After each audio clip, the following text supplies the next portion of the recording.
कोने कोने से आए हुए सभी कलाकार भाइयों बहनों, आप सबको मेरा नमस्कार, सबको मेरा प्रणाम। सबसे पहले उन सभी कलाकारों को मैं बहुत बहुत तहे दिल से बधाई देना चाहता हूं जिन्होंने आज स्टेट अवार्ड्स प्राप्त किए। अभी बाहर सबके हम वो भी देख रहे थे, प्रोडक्ट्स देख रहे थे, सबकी कला देख रहे थे। एक काउंटर पे मैं गया और इतनी खूबसूरत चीज़ें बनाई हुई हैं सभी कलाकारों ने। किसी ने मधुबनी की पेंटिंग बनाई हुई है, किसी ने कैमल बोन से हार बनाया हुआ था। और एक जब लास्ट वाला प्रोडक्ट देखा तो उनसे मैंने पूछा, मैंने कहा ये कितने पैसे में बना? तो बोले सर पता नहीं।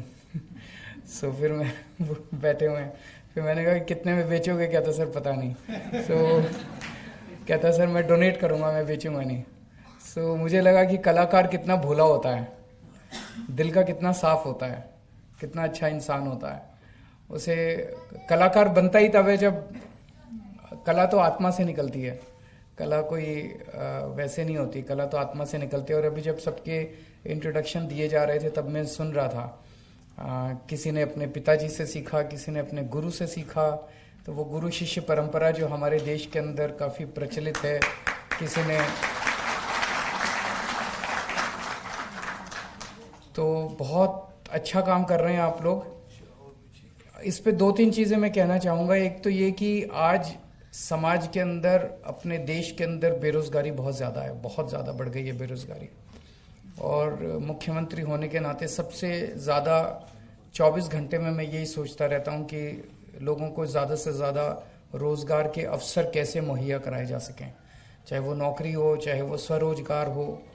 उसमें मैं सोचता हूँ कि हस्तशिल्प कला जो है ये बहुत बड़ा रोल अदा कर सकती है अगर सरकार की तरफ से इसे बड़े स्केल पे प्रोत्साहन दिया जाए।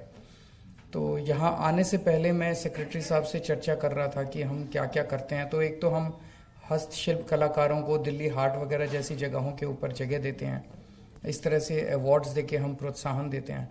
मैं समझता हूं कि इसको हम अब बड़े स्तर के ऊपर आप लोगों से चर्चा करके कि आपको क्या क्या चीज़ की ज़रूरत है।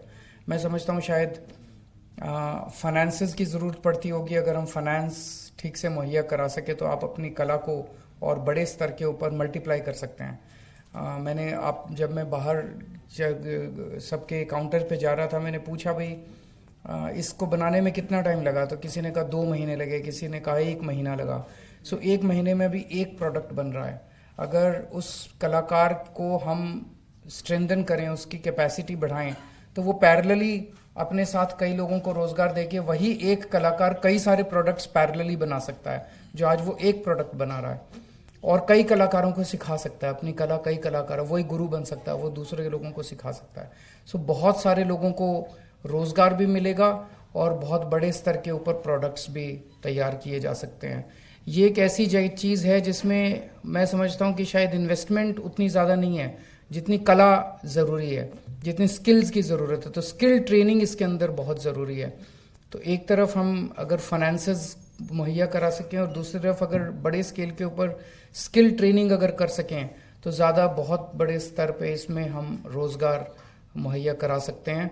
मैं समझता हूँ, मैं इंडस्ट्री मिनिस्टर सौरभ जी को पॉलिसी में लेते हैं सर। हाँ, स्टार्टअप पॉलिसी में भी ले सकते हैं। एक मीटिंग कर सकते हैं। अभी जैसे मनीष जी ने बताया, दिल्ली में 20,000 हस्तशिल्प कलाकार हैं। ये 20,000 तो वो हैं जो हमारी नज़र में हैं।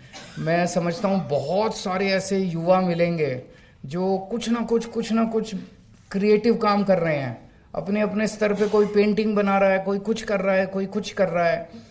अगर हम इन सब लोगों को ऐड दे के अगर जोड़ने की कोशिश करें तो बहुत बड़ी 20,000 क्या शायद 2 लाख लोग दिल्ली के अंदर निकल आए जो कुछ ना कुछ क्रिएटिविटी कर रहे हैं, क्रिएटिव चीज़ कुछ ना कुछ कर रहे हैं। इन सब लोगों की क्रिएटिविटी को ही उनका रोजगार अगर बना दिया जाए तो उनको रोजगार भी मिलेगा और उनकी क्रिएटिविटी को बढ़ावा भी मिलेगा। इसके ऊपर अब बैठ के प्लान बनाएंगे। आज आप लोगों के साथ रूबरू होने का मौका मिला, आपके कला को देखने का, परखने का मौका मिला। अपने आप को मैं सौभाग्यशाली समझता हूँ और भगवान करे आप लोग खूब फले फूलें, आगे बढ़ें और देश का नाम रोशन करें। ये बहुत ही कॉम्पिटिटिव एरिया है।